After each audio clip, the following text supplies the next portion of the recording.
လှုပ်ရှားတွေကများမှများလှုပ်ရှားတွေလည်းများတယ်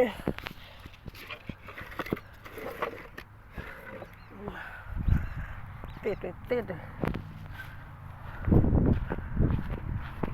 လှုပ်ရှားတွေလည်းများပါတယ်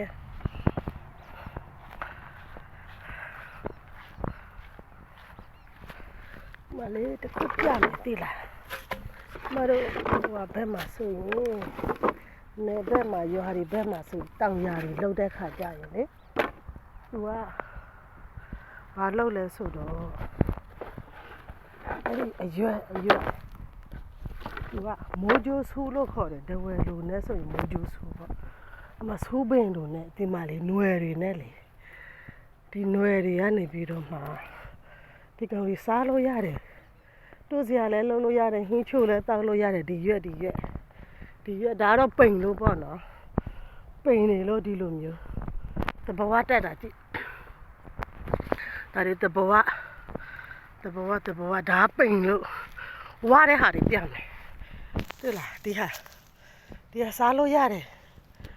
ဒါခူးလိုက်ညွန်လိုက်ဒါမဲ့ဒါဆူလေးနဲ့အဲ့တောင်ဥယျာဉ်ချမ်းမြေထဲမှာဆိုပတ်တာဒူးရင်ပင်နေကုန်းပင်နေကြည့်ဒီမှာတွေ့တယ်ဟုတ်အများကြီးပဲအပေါ်မှာနွယ်တွေတဘဝချိတ်တန်ရင်အေးတဲ့ခါကျရင်6သွားပြီးရင်ဒီချိန်ပြန်တက်လာကျန်တဲ့ချိန်လည်းပြန်တက်လာ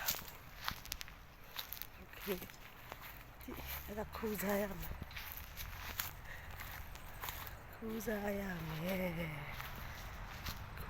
ခူးရမယ်ပြီးရင်တို့စရာလို့ဟင်းချို့လို့ပြုတ်ပြီးတော့တို့စရာလို့ပူကောင်း